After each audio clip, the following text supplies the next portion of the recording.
Hey everybody, welcome to Judging 101. This is a quick video on helping you confirm that you're actually judging appropriately as a judge at one of the United States Massage Championship competitions. We're going to do a quick run through. I'm going to go through a couple of the different categories to make sure that you're doing consistent things that everyone will be following and make sure that we have a really high quality judging experience. I do not care what your score is. I want to make sure that your score is right according to the way you see it. So that's what we're going to be talking about today. Hopefully you'll be able to get a little bit of understanding as we go through the different scorecards. All right, so the first thing we're going to do is we're going to start with the Swedish massage scorecard. You're going to notice that because on the top right-hand corner it says category Swedish massage. The most important thing to do is put your name or identifying number on the judge's name line. So you want to make sure that you've got that on there, because if we don't have that, we don't know what we're doing or who we're scoring to. So the first one is the overall scoring page. This is the first page. On the back of that page, almost always, you have the criteria description and the round participants.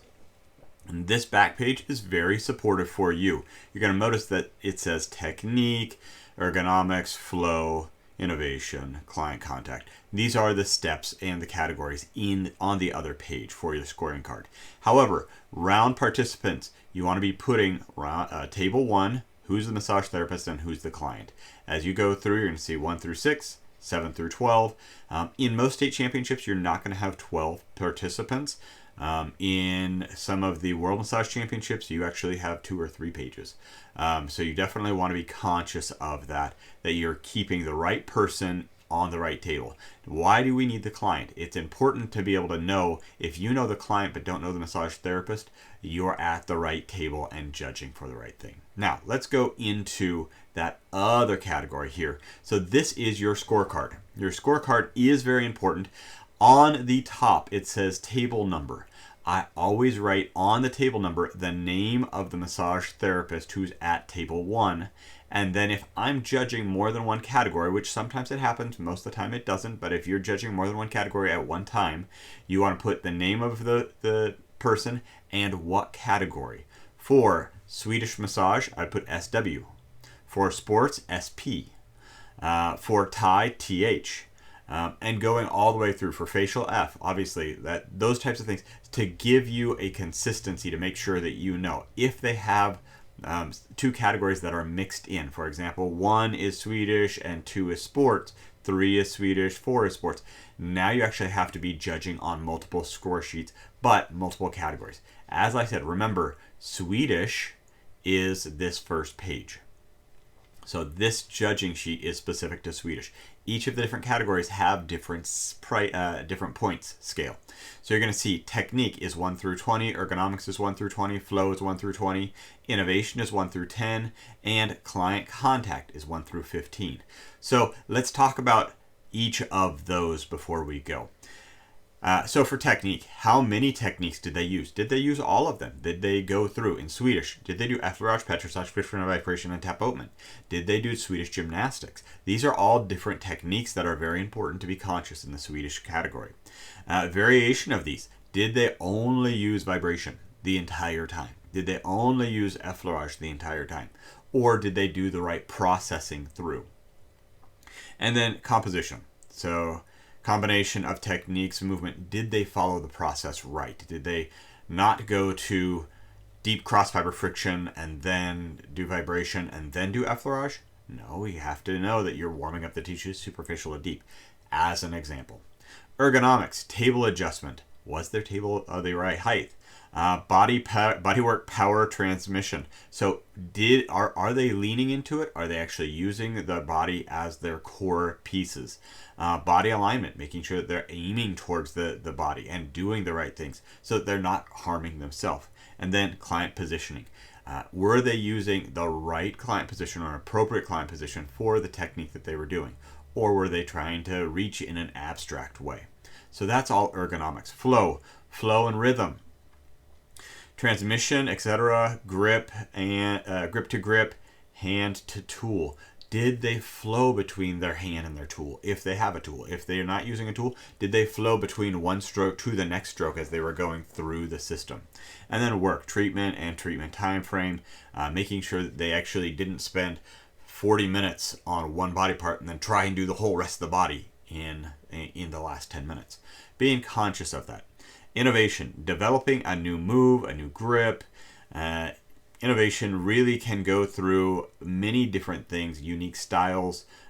Can also be for special needs. If they have a special ability that they can do, or a special ability that they cannot do, that they can be innovative to really kind of go through that. That's where a lot of those innovation techniques come in. Style combination, so adding two things together. Client contact.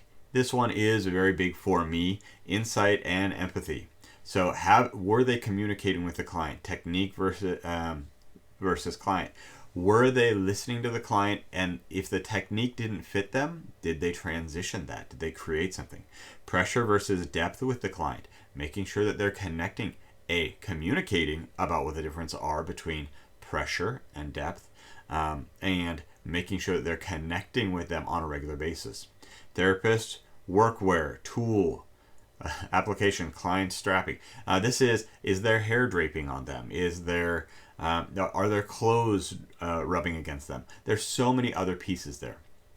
And then we have recent evaluation. The judge is allowed to ask to review if a word about pressure, pace, flow. You do have that availability to kind of add to that section. So those are kind of the pieces that are in those sections. Please make sure to go back over that just before you start judging. Read, remind, and organize. Now, for your points, every category starts at half the points. For example, technique, you start off with 10 points.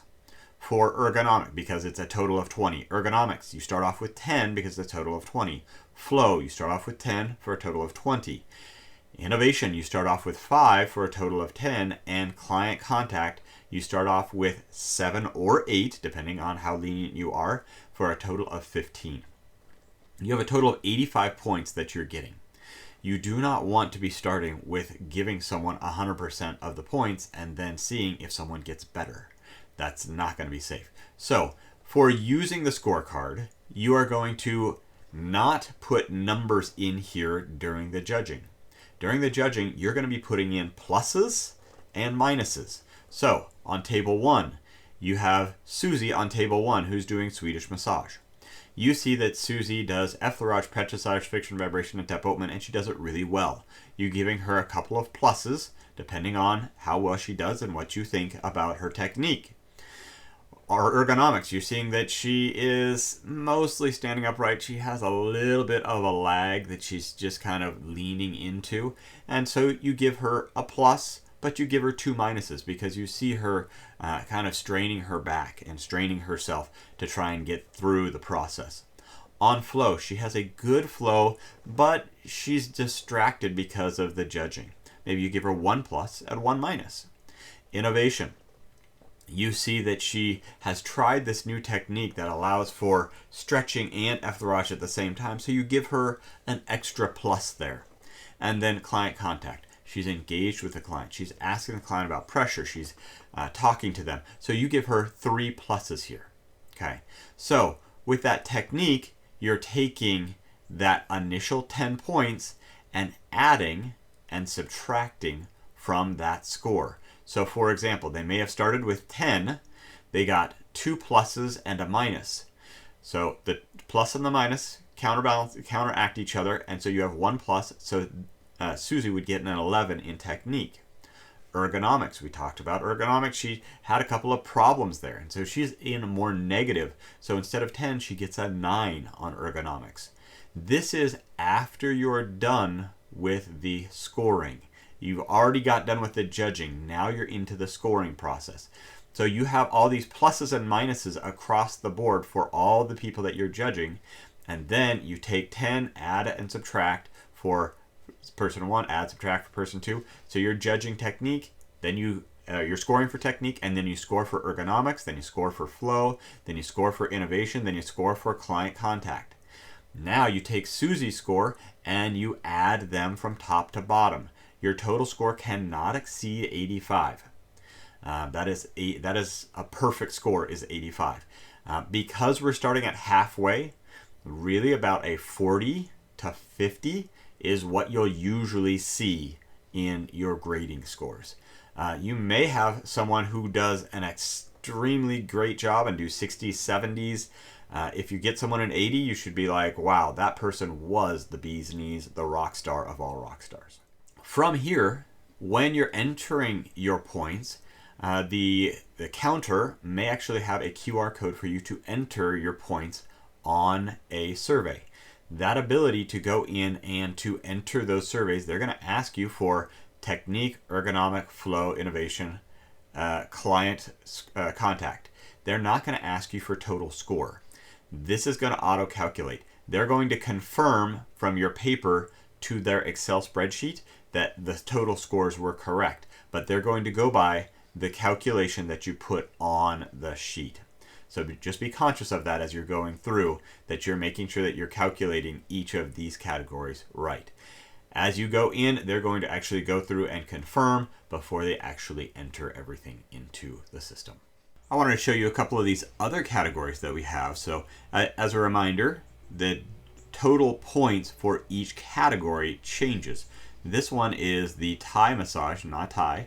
And you're going to see that technique is 1 through 30. So they have a much higher technique score. And then you have ergonomics is 1 through 10. You have flow 1 through 15, innovation 1 through 15, and client contact 1 through 15. So you're going to start on technique at 15 points and go up and down from there. Ergonomics, you're going to start at 5, and then flow, innovation, and client contact, you're going to start at 7 or 8, depending on your leverage there. And remember that you're going to be adding and subtracting from that total score. Now let's go to the outlier. This is the clinical category, round number, and then judge's name. So this one doesn't look quite the same. However, it does have some of those very unique pieces that are there. You're going to see table number is there, name, area of focus. Area of focus has its own line here so that if they are dealing with headaches, if they're dealing with a knee pain, if they're dealing with a shoulder injury, whatever that area of focus is, you can put it down there so you can remember what they're focusing on. Because sometimes you won't be able to see where their focus is. You're going to see a lot more categories here. You're still going to calculate it the same way. You're starting at half the points and plussing and minusing from there. So assessment, did they do an assessment? What does the assessment look like? All that kind of stuff. So they start with a 5. If they missed certain aspects of what a quality assessment is, that would be negative. If they did a full assessment and added a couple of things to make you feel confident, you can add those. Technique, this is the same as the other. This is 15, so either 7 or 8 is where you start out at, and then you add pluses or minuses according to technique. Ergonomics, starting at 5, and then you add or subtract, and then you total at the end. Flow is 2 to 3 points is where you start. You're looking at flow that they're actually flowing through the technique to help the body most effectively. Innovation, 2 to 3 points. Once again here, were they doing something unique? Were they adding to it? Client contact, huge, 15 points here. You're going to notice that on this scorecard, it's a lot smaller per category because there's more categories. So you're going to start at 7 or 8 here and be able to add to or take away from. Client communication in clinical category is very important. Reassessment at the end. Did they reevaluate the treatment?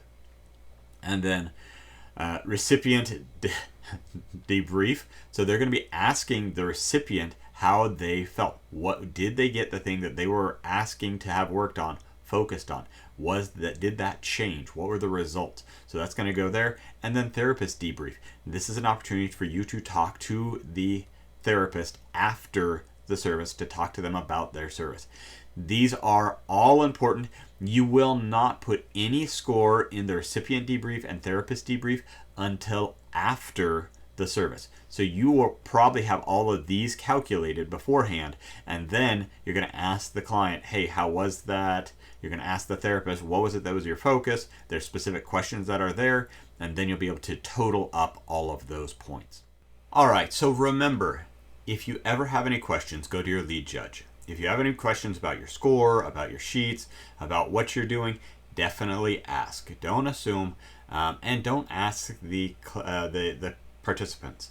They're not the ones to answer. So definitely go to your judge, go to your event organizer, or go to the scorekeeper. Another fun thing to be remembering is that as you are doing the judging, do not talk to the competitors about their score. Do not talk to them about how they did. Simply put the numbers in.